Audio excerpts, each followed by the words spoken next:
Ferrari's challenge is just beginning. Charles Leclerc's dominant win in Melbourne was a consummate display, but his Ferrari was truly the class of the field. It is well-balanced, versatile, quick through the corners, easy on the tires, and the engine is a powerful beast. Having written off last year and thrown everything into developing this season's model, there must be no little sense of satisfaction at Maranello. The task for Ferrari now is not to throw it away.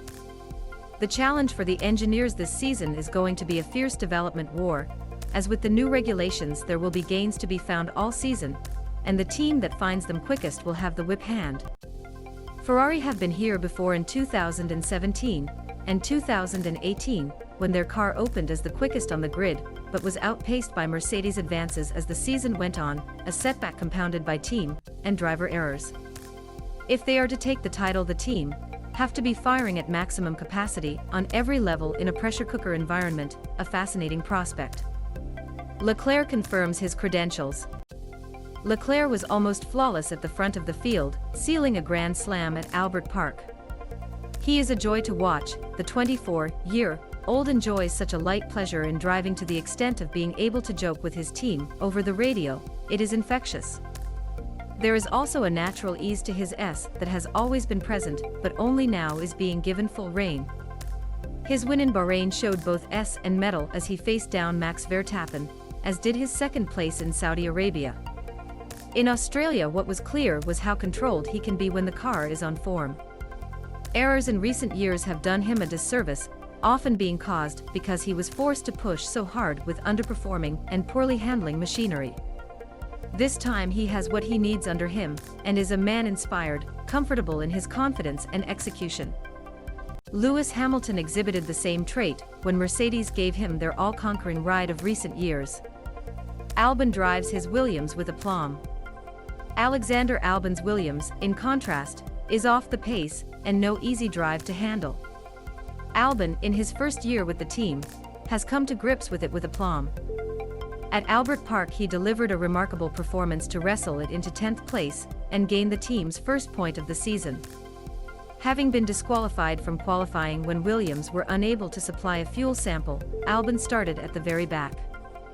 With a long afternoon ahead, the team opted to take a chance on him making the best of a bad job. Starting on the hard tire, he stayed out for almost the whole race, working his way through the field. He made the tires last and kept his pace throughout, such that he held 7th place until he had to take his mandatory stop one lap from the end. He emerged in 10th, a brilliant result, confirming the 26-year-old's talent, and that he has not been fazed by his testing and confidence-sapping experience at Red Bull. Alexander Albon did well to salvage a point for Williams in Australia. Chris Putnam / race directors make their point. The new race directors Niels Wittig and Eduardo Freitas, who replaced Michael Macy this season, have been forthright in their application of the rules over these opening rounds. Certainly they are stricter over issues such as track limits and impeding, which was pursued vigorously with many reprimands during practice at Albert Park. However, before the weekend, Wittig issued a further notice, reminding drivers that the wearing of jewelry or piercings while in the car was forbidden for safety reasons, relating to potentially impeding the exit from a car. He followed it up at the drivers' briefing on Friday by reminding them that they could not wear non-fire retardant underwear. Who and how a check on drivers' pants will be accomplished has yet to be revealed, but Hamilton, for one, appears set for a showdown over being made to remove his bling, particularly his ear rings. "I don't have any plans on removing them," he said. "They are personal things. You should be able to be who you are. There is stuff that I cannot move. I literally cannot even take these out.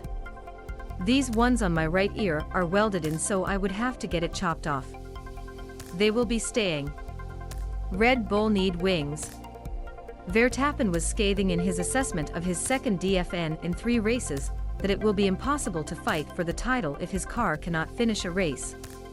But the task facing his team is more nuanced than just making their car reliable. Over the opening 3 rounds, Ferrari enjoyed the advantage in 2, and in Australia the Red Bull's weaknesses illustrated the complexity of their challenge to match their rivals. Verstappen struggled with the balance through practice. He has not felt truly comfortable with it in qualifying, a discipline in which he excelled last year. With what seems to be a narrow operating window, their tires are graining easily and finagling their setup for what appears to be a demanding car.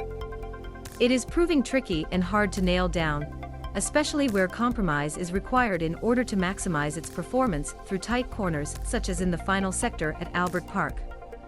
They have pace in a straight line without doubt, but if it cannot be married to a driver-friendly balance through the corners, Ferrari will leave them behind.